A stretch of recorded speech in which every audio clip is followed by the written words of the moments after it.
रामगढ़ के छोटे से गांव में एक छोटा सा परिवार रहता था, जिसमें एक गीता नाम की लड़की अपने पति सागर के साथ रहती थी।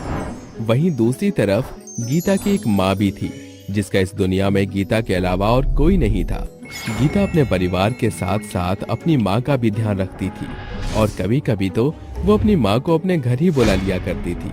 लेकिन इस बात से सागर बहुत नाराज हुआ करता था और उसे उसकी माँ सुमित्रा का अपने घर पर आना बिल्कुल भी अच्छा नहीं लगता था।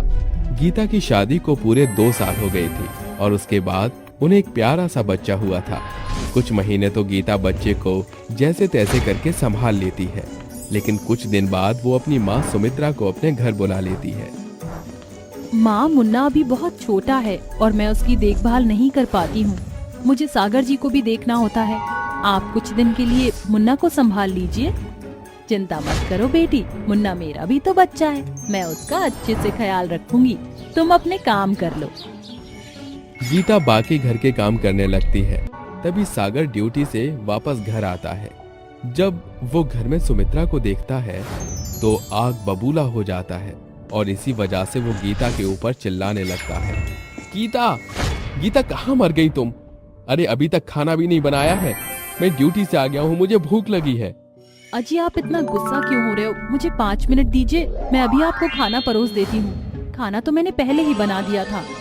गीता रसोई में जाकर एक थाली के अंदर सागर के लिए खाना लेकर आती है, जिसके बाद सागर और गीता दोनों ही मिलकर खाना खा लेते हैं। कुछ देर बाद सागर चुपके से रसोई में जाता है। जब देखो मुफ्त की रोटी तोड़ने आ जाती है ये बुढ़िया यहाँ पर। एक काम करता हूँ, आज इसके खाने में नमक और मिर्ची मिला देता हूँ। जब नमक और मिर्ची का खाना खाएगी तो इसको अकल आ जाएगी। सागर रसोई में रखी मिर्च और नमक सुमित्रा के खाने में मिला देता है, जिसके बाद वो वहां से चला जाता है। कुछ ही देर बाद सुमित्रा अपना खाना लेकर खाने लगती है। जैसे ही वो खाना खाती है उसकी जुबान जलने लगती है। पानी, पानी, पानी, कोई मुझे पानी दे दो। मेरा गला बुरी तरीके से जल रहा है। पानी, आए मर गई। भगवान, ये कैसा अन्याय कर रहा है तू मेरे साथ। सुमित्रा रसोई में पानी पीने के लिए आती है, लेकिन उसे रसोई में पानी कहीं नहीं दिखाई देता, क्योंकि सागर सारा पानी नाली में बहा देता है। सुमित्रा घर से बाहर आती है, जहां उसे एक कुत्ते के बर्तन में पानी दिखाई देता है। वो तुरंत बिना सोचे समझे उस पानी को पी जाती है। इतना तीखा खाने की वजह से सुमित्रा की हालत बहुत बुरी हो जाती है, लेकिन वो किसी से कुछ नहीं कहती और चुपचाप अपने कमरे में जाकर सो जाती है। अगले दिन सुबह सुमित्रा मुन्ना को खिला रही होती है। तभी गीता अपनी माँ से कहती है, माँ, मैंने नाश्ता लगा दिया है, आप भी आकर खा लो हमारे साथ। सागर ये सब सुन लेता है और चिल्लाते हुए कहता है, अरे गीता, कहाँ हो तुम? मेरी घड़ी नहीं मिल रही मुझे, जल्दी से यहाँ आओ। सागर को ऐसे चिल्लाते हुए देख गीता तुरंत सागर को उसकी घड़ी ढूंढ कर देती है। उसके बाद वो पहले सागर को नाश्ता करवाती है और उसे ऑफिस के लिए निकाल देती है। उसके बाद दोनों माँ बेटी खाने की टेबल पर खाना खाने लगती है। पता नहीं आजकल सागर जी को क्या हो रहा है, जब देखो चिल्लाते रहते हैं मुझ पर। बेटी, कहीं मेरी वजह से तो नहीं ये सब हो रहा है? अगर ऐसी कोई बात है तो मुझे बता दो। नहीं माँ, आप ये कैसी बात कर रही हो? सागर जी आपको अपनी माँ समझते हैं और अपनी माँ का दर्जा देते हैं। आप ऐसा क्यों सोच रही हो? बेटी, मुझे माफ करना, मैं तुम्हें नाराज नहीं करना चाहती। बस मुझे मुन्ना से बहुत लगाव है, इसलिए मैं यहाँ उसके लिए रुकी हूँ। माँ, आप भी कैसी बात कर रही हो? आप हमारा परिवार हो, आप अपने आप को हमसे अलग मत समझो। अपनी बेटी की ऐसी बातें सुनकर सुमित्रा उसे गले से लगा लेती है। उसके बाद सुमित्रा दूध गर्म करके मुन्ना को पिलाने लगती है और उसके साथ पूरे दिन खेलती है। जैसे ही शाम होती है सागर ड्यूटी से आ जाता है और रोज की तरह सुमित्रा को देखकर आग बबूला हो जाता है।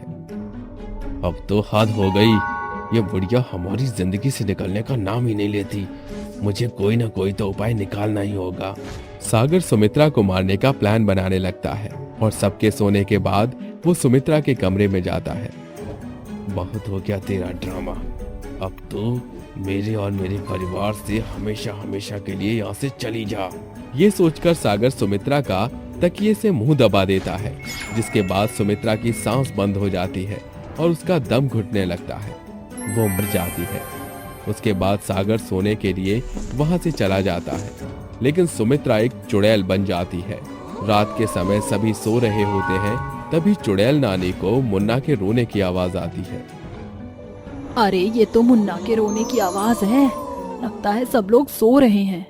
चुड़ैल अपने नाती के रोने की आवाज सुनकर उसके पास जाती है और उसे गोद में उठा लेती है और उसे चुप कराने लगती है।